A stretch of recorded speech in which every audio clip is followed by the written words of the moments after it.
Bismillahirrahmanirrahim. Assalamualaikum warahmatullahi wabarakatuh.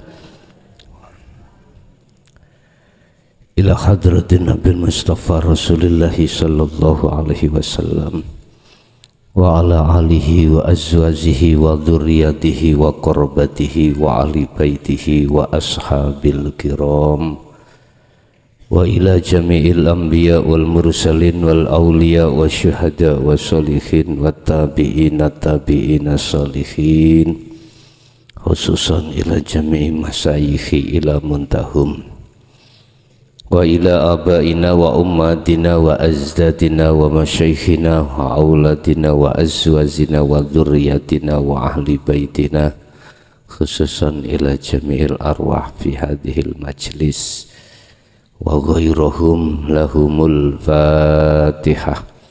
A'udzu billahi minasy syaithanir rajim. Iyyaka na'budu wa iyyaka nasta'in. Shiratal ladzina Bismillahirrahmanirrahim. Alhamdulillahilladzi arsala rasulahu bil huda wa dinil haqq liyudhhirahu 'ala dini kullih walau karihal musyrikun. Asyhadu an la ilaha illallah wa asyhadu anna Muhammadan 'abduhu wa rasuluh. Allahumma shalli wa sallim wa barik alaihi wa ala alihi wa ashabihi ajma'in. Qala Allahu ta'ala fi kitabil karim, a'udzu billahi minasy syaithanir rajim. Bismillahirrahmanirrahim. Inna syirka la zulmun azim. Ya bunayya la tusyrik billahi syai'. Inna syirka la zulmun azim. Wahai anak putuku, janganlah kau menyekutukan Allah, sebab menyekutukan Allah dalam hatimu dengan sesuatu yang lain itu adalah satu perbuatan di atas perbuatan yang amat zalim, perbuatan yang tidak pernah diampuni oleh Allah adalah perbuatan menyekutukan Allah. Wahai anak putuku, kita tidak terasa sejauh hati memandang tentang urusan dunia, tidak merasa bahwasanya kita telah menyekutukan Allah. Hal itu terjadi oleh karena keterbatasan ajaran yang kita terima dari Rasulullah Sallallahu Alaihi Wasallam pada zaman di mana setelah zaman khalifah, hukum ajaran dinul haq dari Rasulullah Sallallahu Alaihi Wasallam telah diputus oleh orang-orang yang tidak bertanggung jawab, sehingga sampai detik ini ajaran Rasulullah yang bersumber dari dinul haq itu dianggapnya ajaran yang menyesatkan. Memang sengaja mencari opini yang seperti ini, membuat propaganda mereka seperti ini supaya umat manusia, khususnya umat Islam, itu tidak keluar dari kedoktrinan ajaran-ajaran yang bersifatkan luar saja. Akan tetapi timbul kesadaran pada saat ini tentang masalah manusia. Allah menciptakan unsur jasmani juga unsur rohani. Ketahuilah wahai anak putuku, ilmu syariat itu untuk menata, untuk memberikan ajaran di jasad, supaya jasad itu bisa bersosialisasi, supaya jasad mempunyai akhlak istimaiyah. Itulah akhlakul karimah antara sesama manusia.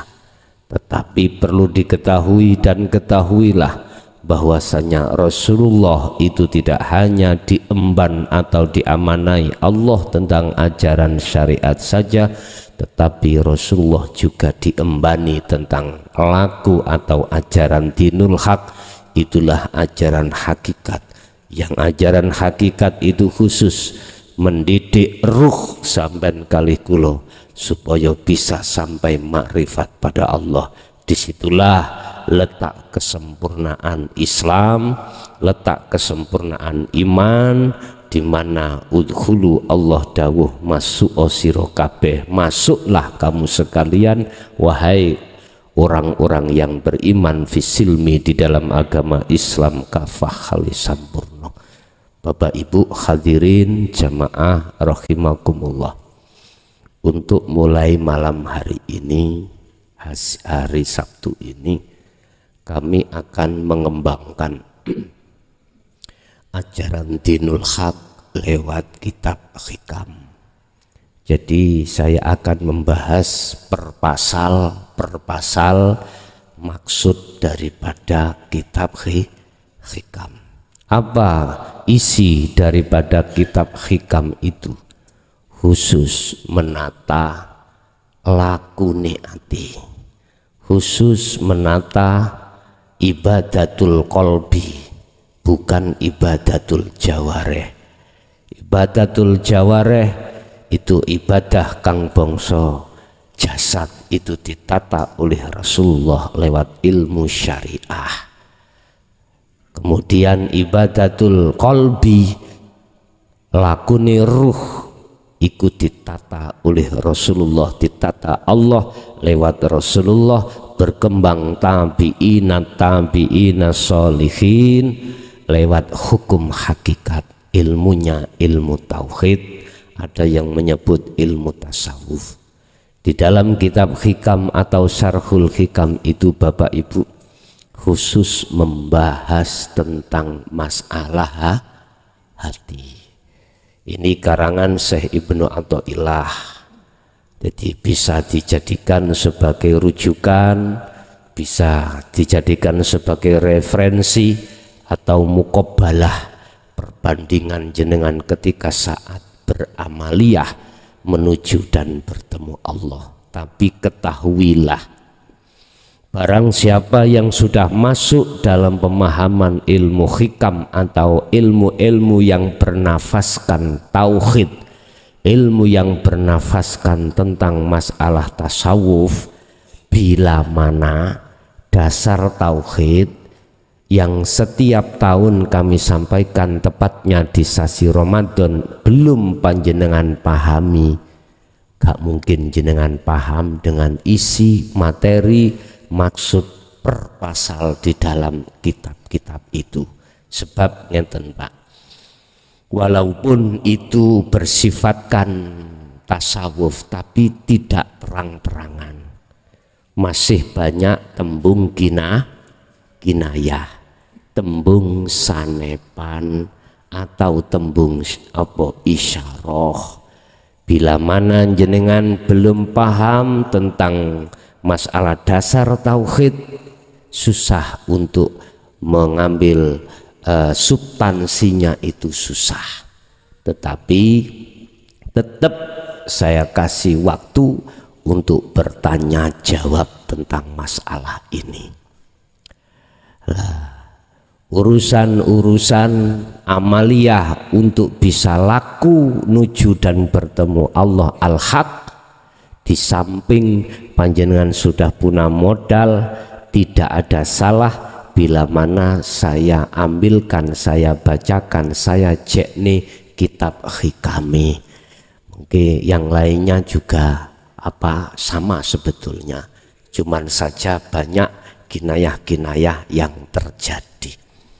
Bapak Ibu hadirin jamaah rahimakumullah, untuk pasal yang pertama itu membahas tentang masalah iktimat atau ngendelke amaliyah, atau sesuatu yang bersandar hatimu dengan amal.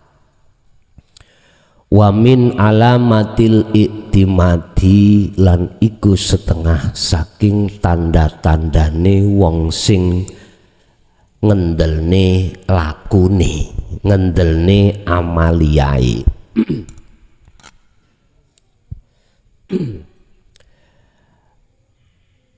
Alal amali ing atase perbuatan. Artine piye? Jenengan iki sik nguwatno amaliyah panjenengan. Satu contoh, aku sholat, aku mlebu swarga karena sholatku. Aku mlebu swarga karena poso hajiku. Saya dimasukkan Allah dalam rahmatnya Allah disebabkan karena laku amaliyahku. Amaliyah baik, sholat ataupun dan lain sebagainya. Orang yang hatinya masih menyombongkan tentang masalah amaliyah seperti ini Bapak Ibu, hak wallahi kecelik boleh pitik. Tahu kecelik boleh pitik? Amin. Apa yang di situ diterangkan, barang siapa yang sholat berjamaah 27 derajat oleh karena Anda iki tidak lillah, tidak karena Allah hatimu, mohon maaf, tidak mengurangi rasa hormat di dalam rumus dan teori tersebut. Ketahuilah amaliyah seperti itu ketolak. Karena apa? Karena Anda telah menyekutukan Allah dengan amaliyahmu. Sekali lagi, alasannya apa? Karena Anda, hati Anda menyekutukan Allah dengan amaliyahmu. Apa mana iki jange korban? Sawal selo besar dilungkas podo mangan iwak sate, ya, sate wedhus, sate sapi. Artinya di situ banyak amaliyah secara fisik, baik haji maupun korban. Terutama di desa-desa ini jenengan kali kula diberikan sayembara. Barang siapa yang korban sapi, besok ketika nguwat sirotol mustaqim, Anda tinggal numpai sapi.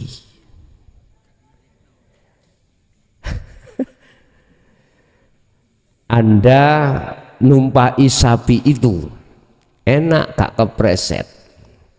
Ya nek sapine melek, nek sapine merem, apa gak kepreset? Yes. Oke lah, sah-sah saja. Di dalam hukum syariat mengatakan hal itu. Tapi manakala kalau dikembalikan terhadap pasal 1 kitab hikam ini, ketika saat kita menyombongkan diri amaliyah ini, secara hakikat hati kita telah menyekutukan Allah. Dengan apa? Ya dengan amaliyah ini. Karena kita menganggap bahwasanya selain Allah itu bisa mendatangkan satu manfaat dan mendatangkan satu mudarat. Bila mana dalam hati muncul satu keimanan seperti ini Bapak Ibu, miturut sudut pandang hakikat makrifat, iman itu batal. Sekali lagi, iman itu batal di mata Allah. Karena di situ masih disertai syirik khafi, syirik yang hati Anda tidak mengerti. Oleh karena tidak mengerti inilah Bapak Ibu, Allah langsung mengutus Muhammad untuk membawa ajaran supaya Anda mengerti. Walladzi arsala rasulahu bil huda wa dinil haq.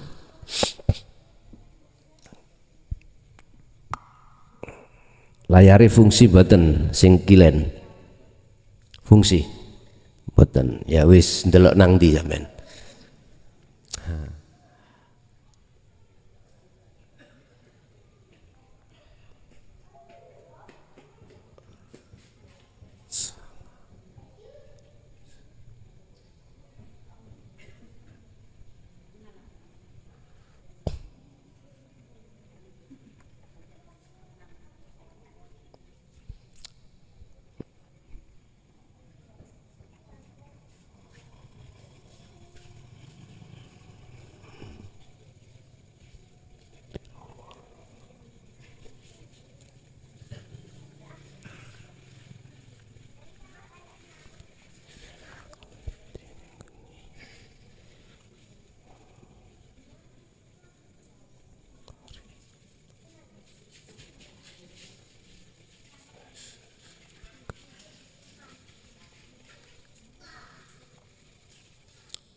Ini setelah zaman khalifah itu diputus ajaran ini.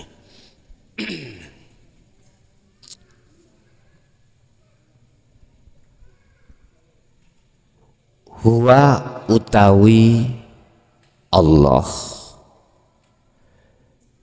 iku alladzi dialah zat, ya, arsala yang mengutus, sopo Allah, sopo alladzi mengutus siapa? Rasulahu pada utusannya.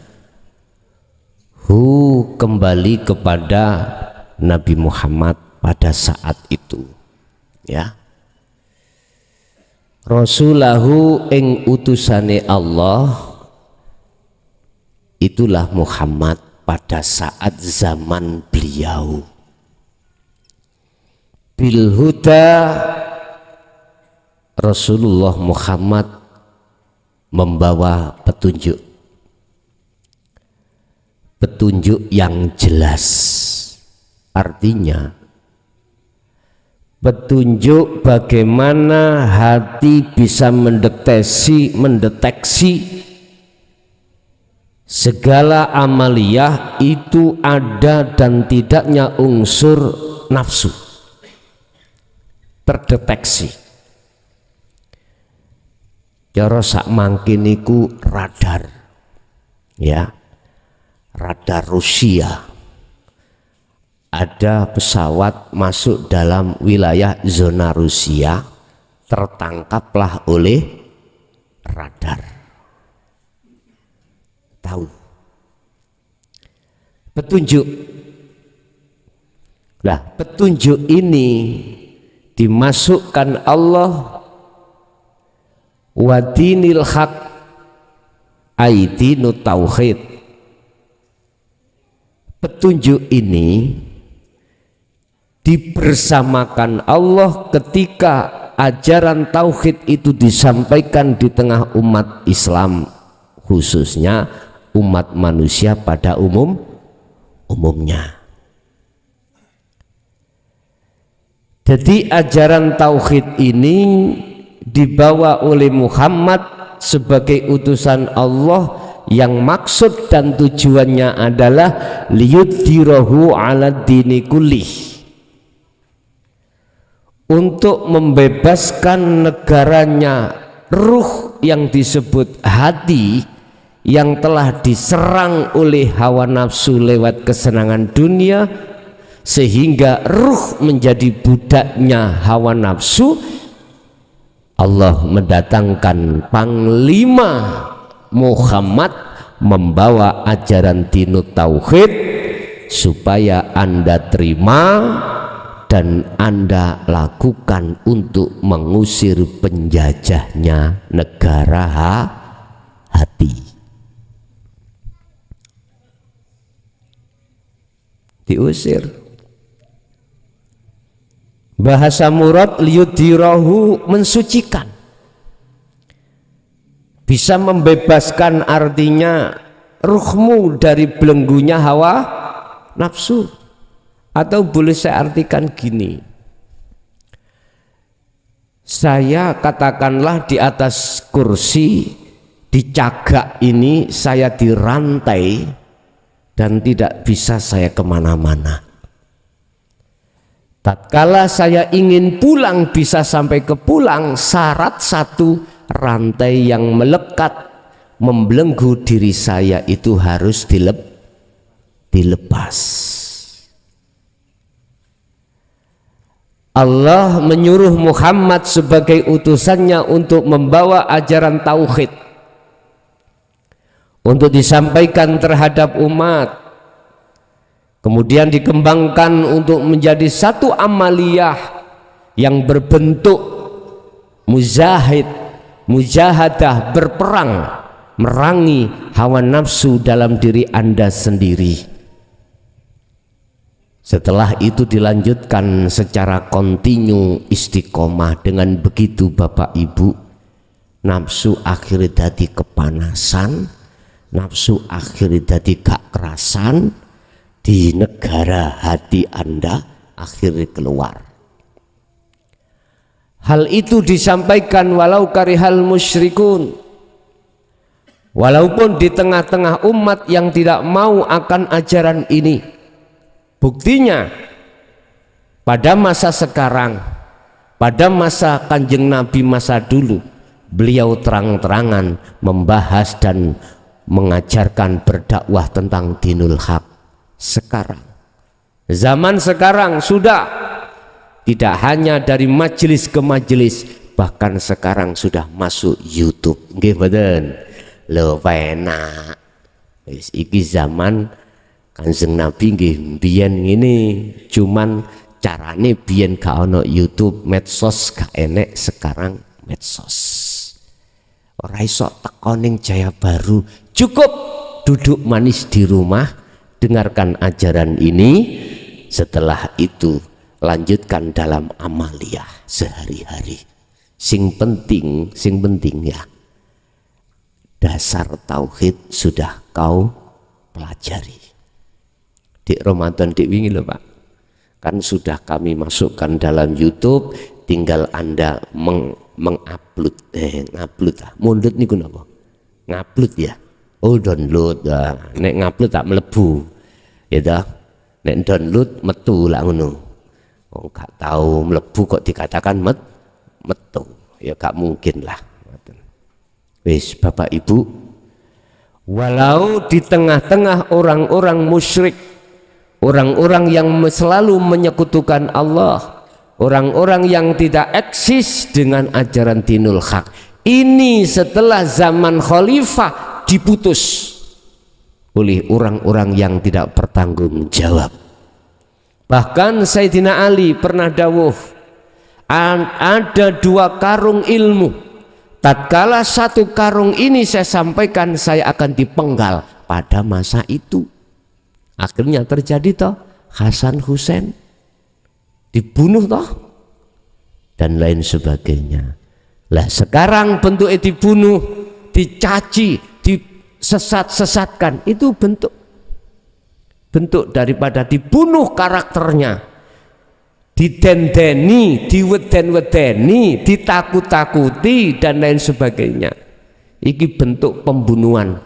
Jadi pembunuhan tidak harus berupa fisik, ada istilah pembunuhan mental, berbentuk ketika saat mengkaji, membahas ini di tengah umum, dikat, tidak diperbolehkan, ditengarai ini sesat, lah ngaten nggih.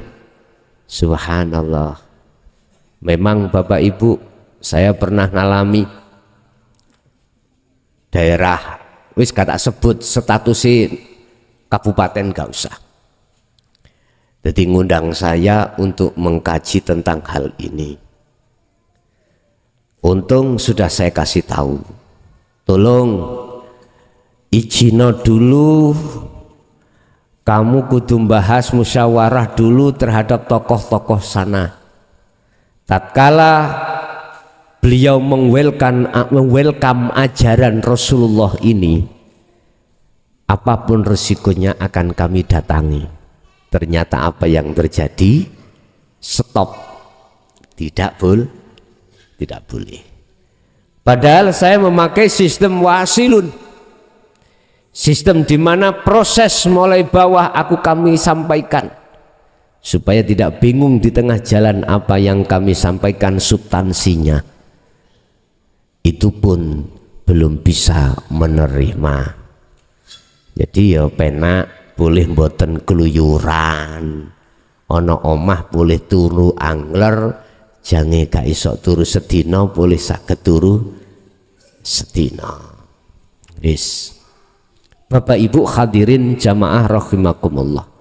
Sampai berapa tahun ajaran Rasulullah itu dikat sejak setelah khalifah teng mriku bertahun-tahun Pak Bu. Makanya sampai ojo heran di Indonesia itu ketika saat ada tabi'in as-solihin membahas di forum terbuka udah diintimidasi.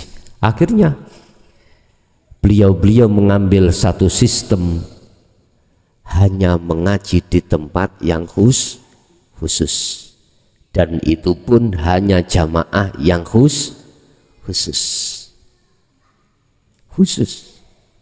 Ketika beliau mengajarkan itu sangat berhati-hati, sehingga beliau banyak yang memakai kinayah, memakai isyarah, karena banyak di situ telik sandi, intel yang tidak suka tentang masalah hukum hakikat. Akhirnya beliau olehnya menyampaikan itu secara isyarat, dan itu fakta saya alami sendiri ketika saat tarbiyah, ketika saat saya belajar. Apa yang kudapatkan semuanya itu roto mayoritas mendapatkan keterangan secara isyarah.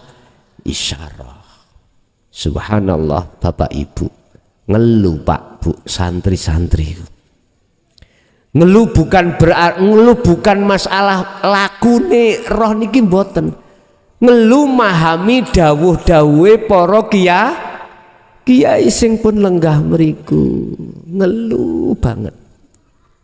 Sehingga disitulah dibutuhkan satu tafakur dalam sebuah makalah atau wejangan beliau. Tidak seperti ini Pak, penak seperti ini.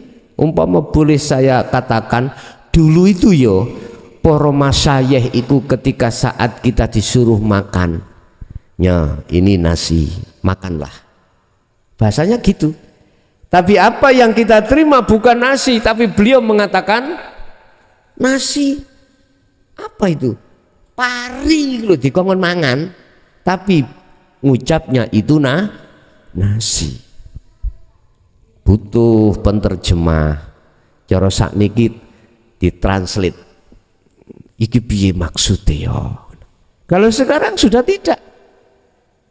Anda disiapkan Allah nasi dan disuruh mangap, gak usah masak, gak usah tafakur tentang kefahaman maksudnya ilmu, sampai tinggal mangap, kile sego pecel, cangkemmu mangapo, beleng, ngene ae, wis kadang-kadang ya rarep kok, apa maneh masih berupa zaman dulu Pak, subhanallah. Bapak Ibu hadirin jamaah rahimakumullah, sehingga kita santri-santri zaman dulu itu nggih ngapunten tuwek-tuwek lagi dheweke iku mengerti ilmune belum lakunya.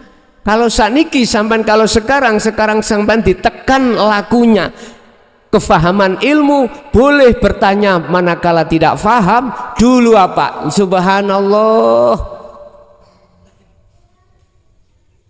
Tanya ini nggak boleh, adik kereng zaman dulu nih, gak cocok gitu, disapu langsung. Sakniki po ya apa berhadapan dengan undang-undang KDRT dulu mboten. Makane santri biyen apa nek dikaploki gurune wani kondo wong tuwa mboten wani.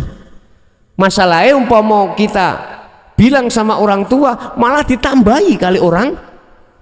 Kalau sekarang berbalik, kalau kita bilang sama orang tua pasti orang tua mencari gurunya, dilaporkan kepada polisi. Kalau dulu prinsipnya orang tua, kalau nak kamu gak mungkin dipukul gurumu kalau kau tidak nakal, itu orang tua dulu. Kalau sekarang ya Allah beda Pak. Jadi peradaban kita dalam tarbiyah, dalam belajar beda dulu dengan sekarang. Makanya saiki akeh murid sing koplak. Ngerti koplak? Wani ambek guru apa maneh wong tua.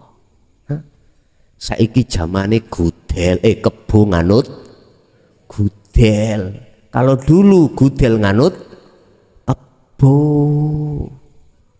Karena Allah saiki guru sing goleki murid. Biyen murid sing goleki guru. Wis peradabannya sudah berubah. Tetapi apapun peradaban itu berbeda, apapun bentuknya, tetap kita tidak boleh keluar dari akhlak ilahiyah. Oleh sebab itu Bapak Ibu, Allah langsung mengutus utusannya untuk menyampaikan hal ini. Sistem Jaya Baru namun sederhana.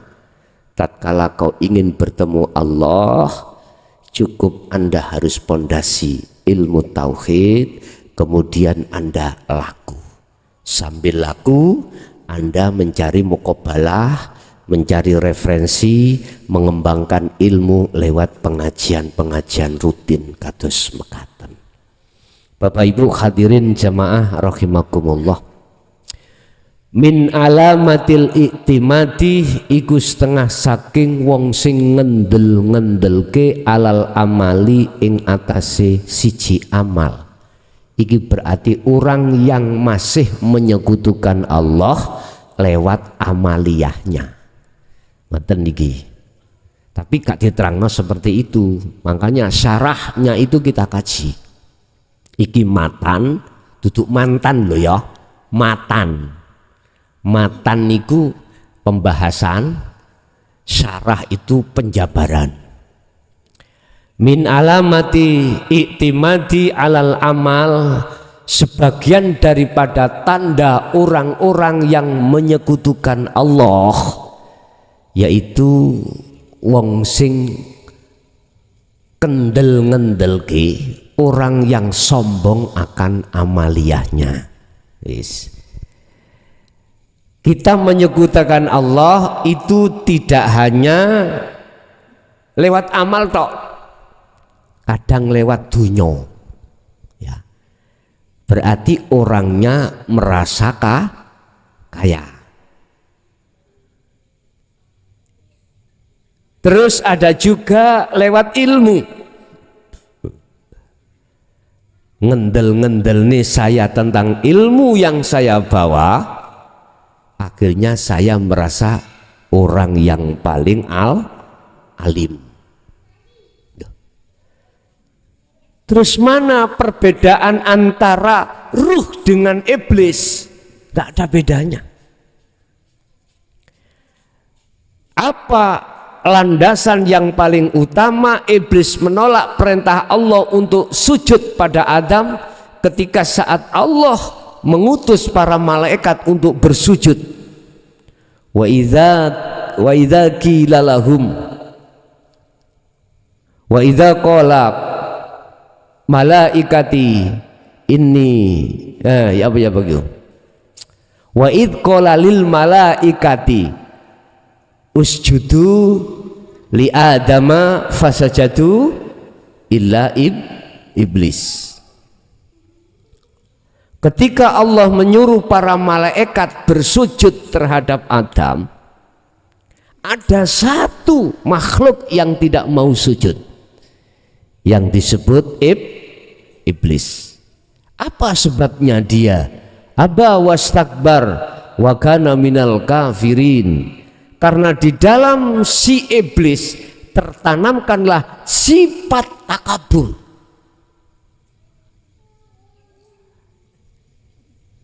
Apa sifat takaburnya iblis? Merasa lebih baik daripada Adam. Ana khalaqtani minan nar wa khalaqtahu min tin. Ya Allah, saya kan Anda jadikan dari anar, sedangkan iblis kau jadikan sedangkan Adam kau jadikan dari tanah liat. Mulya pundi ya Gusti? Kok kula kengken sujud menyang Adam? Ini takabur. Kalau saya sudah iktimat dengan amaliyah, mesti aku mengatakan orang-orang amaliyahnya itu di bawah saya. Oh si api aku. Ben waktu aku sadurunge waktu wis ana masjid. Tak adani, tak komati, tak imami dhewe. Gak ana makmum. Wis. Di luar banyak orang-orang yang tidak menghiraukan adzan saya, tidak menghiraukan pujian saya, iqamah, sampai banyaknya orang yang tidak menghiraukan. Akhirnya masjid ikut tak imami dewe, tak adzani dewe, tak komati dewe. Wis tak pek pokoke Pak, masjid niku wis ngoten. Nek jarku ya, nek wis gak ono ya gadekno ae. Wis didol lah ya apa ngono. Bapak Ibu, amal. Saya disebut al-ubad, ahli ibadah. Pasti di dalam hati saya akan merasa lebih baik daripada orang lain. Hati-hati Bapak. Ketika saat kita sudah hati atau ruh diranahkan Allah di jalur tauhid, hati-hati. Dikira di situ iblis gak ngetut. Selama ruh itu belum dimusyahadah, selama itu iblis atau nafsu mesti masih menggoda kau. Luwih api aku di mata Allah daripada wong kae syariat tak. Aku lah wis hakikat. Ngaten nggih? Percuma si api aku di mata Allah. Hati-hati. Memang dalam satu teori mengatakan hanya amaliyah orang yang bertahqiq sajalah diterima di mata Allah, karena amaliyahnya itu mulus, suci, bebas dari unsur-unsur yang menyekutukan Allah. Tapi bila mana kau masih merasa lebih baik dari yang lain, justru itu yang tidak kau terasa bahwasanya Anda itu terselip syirik. Hati-hati. Ingat, rumus mengatakan tatkala ruh belum didudukkan di musyahadah, jenengan iki tasik merasa ada. Sekali lagi, tatkala hatimu, ruhmu belum duduk di musyahadah, ya, detik-detik tidak di musyahadah, ketahuilah dirimu masih merasa ada. Kau masih merasa ada. Kalau kau masih merasa ada, berarti merasa kau yang beramal. Nggih mboten? Kalau kau masih merasa kau yang beramal, kau teringgap penyakit namanya iktimat, yaiku wong sing ngendelke lakune atau amaliyai.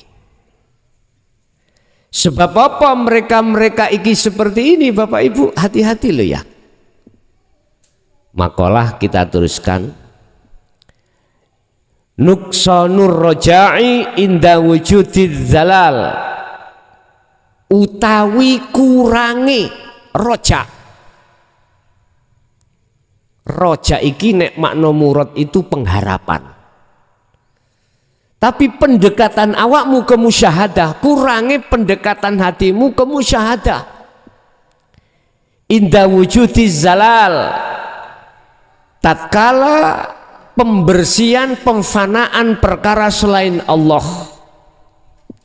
Hati wujuduz zalal iku kefanaane perkara selain Allah. Bagaimana mungkin Anda itu dikatakan telah menafikan selain Allah, wong diri Anda, ruh itu belum diletakkan Allah di musyahadah? Enggak bisa. Wujudul jalal, dunia saisine sing fana iki lho gak bisa fana Pak di dalam hati kita tatkala ruh ini belum lebur di dalam maqam musyahadah, tidak bisa. Nuqsanur roja maksudnya kurangi pengharapan iki maksudnya bukan pengharapan jenengan supaya ini, ndak, maksudnya kurangi hatimu untuk melayu nuju ning musyahadah. Ketahuilah di dalam jalur tauhid itu ada proses 3. Pertama adalah posisi taholli kita, keadaan ruh di luar maqam musyahadah, baik di muhadharah maupun di mukasyafah. Selama ruh ini masih bersemayam di maqam mukasyafah atau muhadharah, siapapun Anda, punya status apapun Anda, kau masih terikat dengan jaringan nafsu yang disebut iktimat, yaitu rantai dalam hati yang mengaku-ngaku tentang diri kita yang berperan. Itu pasti Pak, itu pasti. Sehingga kita ini ngendelno laku nih, ngendelno sakliyane Allah, kita sombong. Berarti kita di mata Allah dikatakan orang yang sombong. Allah sudah menegaskan, bukan karena sholatmu, bukan karena zakat, puasa, hajimu, aku memasukkan dirimu dalam surgaku. Ndak, semata-mata itu karena rahmatku. Oh, nah. Iki maksudnya wis jenengan iki kudu lepas atas pengakuan. Itu proses dalam tauhid tahalli, dilepaskan lewat tahalli yang kedua, proses pelepasan keakuan dirimu yang berperan. Kuncinya ada di situ. Nek iku wis lepas dalam hati panjenengan, gak merasa makhluk yang melakukan, secara otomatis itimat buyar, hasud buyar, riak buyar, takabur buyar. Ya niku kang den sebut wujudul zalal, penghapusan perkara yang fana, penghapusan perkara-perkara yang kau anggap gak fana, tetapi itu sejatinya fana. Apa? Perkara selain Allah, selain Allah. Akhirnya Anda duduklah di tajalli. Kalau sudah dikatakan duduk di tajalli, hati panjenengan yang muncul keakuannya Allah, yang berperan, yang segala-galanya. Kalau sudah di sini detik-detik hati atau ruh ada di sini posisinya, maka itulah layak disebut kekasih Allah. Itulah layak disebut yang mengikuti ajaran dinul haq, ajaran Rasulullah. Itulah yang layak disebut kata Allah dalam surah Al-Imran ayat 31, bila mana kau ingin cintamu diterima Allah, mohon maaf, ikuti Rasulmu. Umpama yang membahas Rasulullah, fattabi'uni, elu aku. Berarti cinta yang diterima Allah itu cinta yang sejati. Cinta tidak ada tendensi apapun. Cinta itu dikatakan cinta karena Allah. Seorang istri pingin dicintai, pingin cintanya betul-betul karena Allah. Jangan ada tendensi. Cinta yang sungguh karena Allah, sifat jamalnya Allah. Anda tidak boleh ada tendensi apapun. Itulah cinta yang suci. Dan cinta yang seperti ini pasti akan dibawa tidak hanya di dunia, bahkan sampai di akhirat. Ini yang dikatakan Rasul dalam satu hadis, mengatakan barang siapa ketika saat di dunia mencintai sesuatu, dia di akhirat pun nanti akan dipertemukan. Iki maksudnya cintanya bukan karena nafsu, cintanya betul-betul karena Allah. Lah cinta karena Allah itu hanya tertuang di dalam hatinya orang-orang yang soleh dan solihah. Orang yang solih dan solihah adalah orang-orang yang hatinya duduk di musyahadah. Orang yang bisa duduk di musyahadah adalah orang yang mengamalkan selalu uzlah lewat zikirnya. Orang yang selalu mengutamakan, menyibukkan hatinya berzikir pada Allah adalah orang-orang yang mengikuti ajaran dinul haq. Orang-orang yang mengikuti ajaran dinul haq adalah orang-orang yang sadar diri tentang ajaran Rasulullah Shallallahu Alaihi Wasallam. Jadi ajaran Rasul disambung maneh.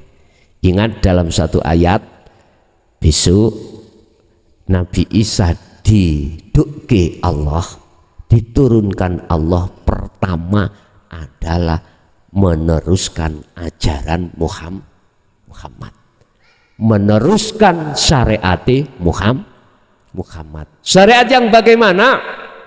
Syariat yang bernuansa hakikat, syariat yang menjadi hakikat sehingga bisa makrifat terhadap Allah. Dengan begitulah yang kedua, Dajjal itu akan mati, nafsu akan lemah pada dalam dirimu masing-masing. Lah apakah Isa sudah turun? Aku gak ngomong sarengate, aku ngomong hakikate. Nek ngomong hakikate, dialah warid utusan Allah yang membimbingmu, membimbing hatimu, baik berilmu, beramal, beristiqomah untuk mencapai di makom musyahadah. Iki cara hakikate seperti itu. Bapak Ibu hadirin jamaah rahimakumullah. Ketahui pasal pertama, bab pertama adalah orang-orang yang bersandar pada amal sampai kapanpun dia tidak akan pernah bisa jumpa terhadap Tuhannya, nggak akan. Lah siapa orang yang bersandar pada amalnya? Inilah karakter kita, golongan kita yang tidak mau ajaran Rasulullah yang bernafaskan ketauhidan. Ajaran Rasulullah yang berunsur dari hakikat kita tolak. Ini karakter kita yang bersandar pada satu amal.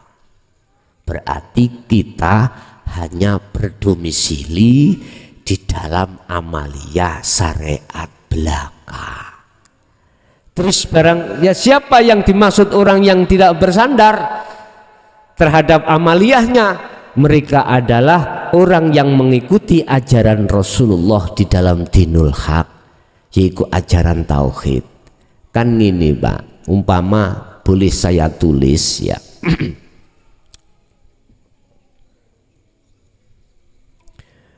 Ketika Allah ya mengutus terhadap Muhammad,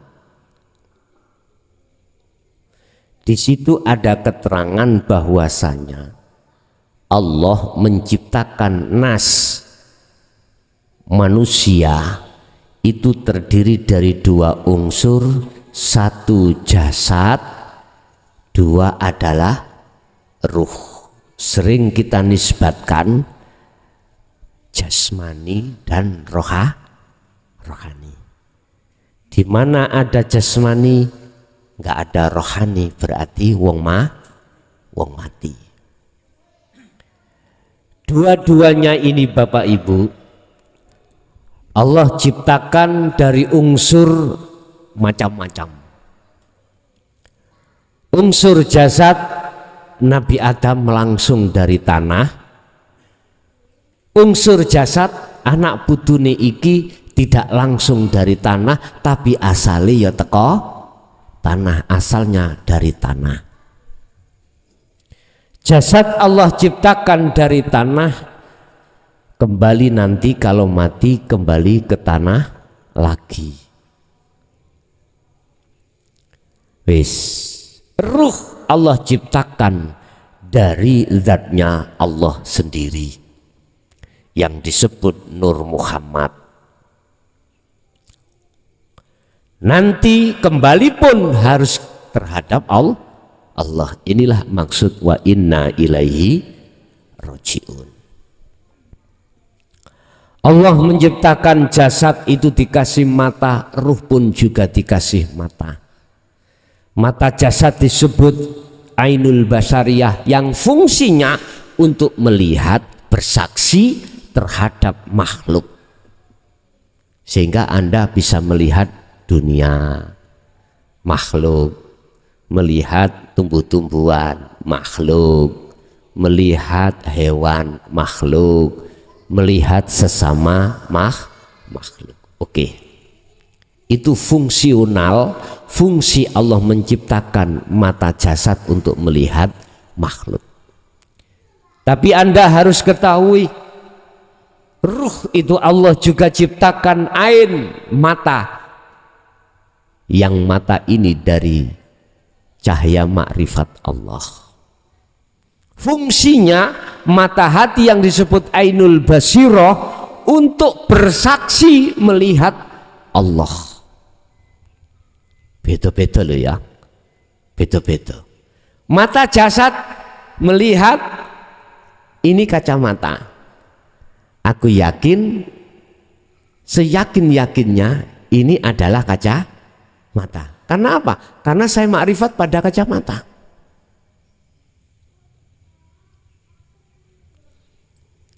Saya bisa yakin makrifat pada kacamata ini dikarenakan mata zahirku tidak buta. Sekarang ruh, matanya disebut ainul basirah. Tatkala matanya ruh ini tidak buta alias makrifat, fungsinya mata hati itu untuk hanya bersaksi dan melihat Allah. Tidak boleh mata hati beriman terhadap selain Allah. Karena mata hati iman itu hanya untuk Allah. Wa ma umiru illa liya'budullaha mukhlishina lahuddin. Dan tidak aku perintah dan tidak akan diperintah para ruh kecuali menyembah pada Allah. Melihat, memuja, memuji, bercinta, bersaksi hanya pada Allah.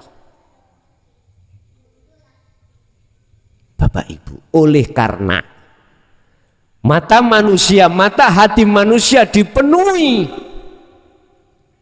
oleh perkara-perkara yang bersifatkan kesenangan dunia, akhirnya mata hati melihat kesenangan dunia dan akhirnya beriman terhadap kesenangan dunia. Contoh, di mataku ada uang, tidak hanya ratusan juta, miliaran. Oleh karena hatiku tertutup dengan kesenangan dunia itu, pasti akan saya dalam hatiku beriman dan menuduh bahwasanya uang ini bisa mendatangkan manfaat dan bisa mendatangkan bahaya. Maneh, saya melihat seorang wanita bidadari, cantiknya luar biasa. Berhubung hati saya tertutup oleh cantiknya si dia, saya pasti akan menuduh dan beriman yang cantik adalah si dia. Iya apa enggak? Akhirnya kita terjerumus di dalam cinta yang tidak kekal. Buktine engko nek wis umur 90 ayune nang ndi? Takoni gandenge garwa jenengan nek wis umur 70 nang ndi, Bu? Hilang. Berarti ketika kita menuduh dan yakin yang mempunyai sifat jamal bagus itu suami atau istri, kita tertipu. Mula sangka iku mulai saat ini lihatlah jamalnya Allah, jangan melihat jamalnya makhluk. Hal itu bisa kita lakukan tatkala mata hati panjenengan kudu tersikap. Mata hati akan tersikap dari belenggunya nafsu. Hati atau ruh harus melakukan tindakan uzlah, mau gak mau kudu zuhud sampean. Lakune zikir kudu, tidak boleh tidak. Wad'u ila rabbika, kata Rasulullah dalam kata Allah dalam Al-Qur'an, wad'u Muhammad ajaan umatmu iku ila rabbik, maring Tuhannya, suruh kembali lekas. Sebab apa? Sebab umurmu iku kari sedilu. Berapa tahun? Tinggal 50 tahun. Sedilut itu 50 tahun. Saya setiap majelis taklim, lebih-lebih di majelis sing umum, sing lagi paham, aku takok, Pak, umur sampean pinten? Bu, ada yang sing jawab 30, 40, 50, bahkan ada yang swidak. Tak tanya, tinggal berapa umur sampean? Mingkem, celakep. Ya ora ngerti, Gus. Lah ngoten dah. Allah sengaja merahasiakan sisa umur kita itu supaya ruh lekas-lekas kembali pada Allah. Sebab kematian datang itu tidak harus nunggu sakit. Kematian datang juga tidak menunggu harus tua dulu. Enggak. Sehat pun kalau itu datang akan terjadi.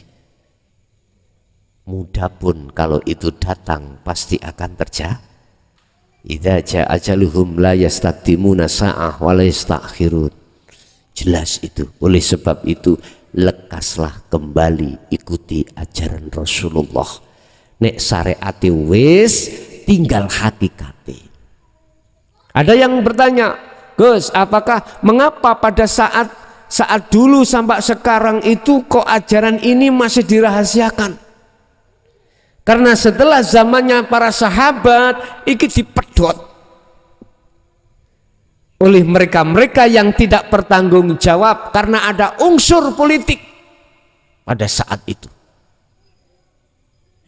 Sebab ini kalau dibiarkan berkembang, mohon maaf, mereka yang berkepentingan terhadap syahwatud dunya itu nggak ada celah, nggak ada kursi. Tapi pertanyaan kedua, apakah nanti akan bisa kembali seperti zaman dulu? Pasti. Zaman ketika saat Rasulullah, pasti. Nah, itu sudah ada jaminan, Allah sudah ngenas di dalam Al-Quran. Besok pada hari akhir saya akan menurunkan Nabi Isa yang maksud dan tujuannya adalah meneruskan syariat Muhammad. Kedua, membunuh Dajjal. Ketiga, membebaskan atau merobohkan orang-orang yang menyekutukan Allah. Yang terakhir adalah membebaskan pajak. Artinya di situ tidak membahas masalah finansial. Bagaimana kita bisa membahas finansial? Wong bukan kita yang melakukan. Bapak Ibu hadirin jamaah rahimakumullah. Untuk Sabtu depan barangkali yang ingin bawa kitab silahkan. Sing ngaji rungon ya silahkan. Sing jelas mulai Sabtu sekarang saya bahaskan hikam. Per pasal itu maksudnya bagaimana. Ketahuilah Anda bila mana dasar tauhid belum paham, lebih-lebih syahadat belum paham. Nanti bila mana saya jelaskan tentang hikam iki, isi mulai pasal 1 sampai terakhir susah untuk faham. Sebab masih penuh dengan isyarah dan kinayah. Ketahuilah bagaimana kita faham kalau dunia itu fana, wong nyatanya iki wujud, tak susah toh. Bagaimana kita paham? Di situ ada makalah, senanglah kau bila mana dicaci orang, susahlah di mana kau bila dipuja orang. Ya gak masuk teori belas, padahal itu kinayah. Susah kuwi nek dodolan rame, susah seneng nek kuwi dodolan tidak payu, gak laku sawan. Jari sing pojokan, wong tujuane dodolan cek badhe akeh kok gak seneng lho Gus ngono. Wis gak ngaji nang pean, gak ngaji ora apa-apa. Sing penting aku mangan kates.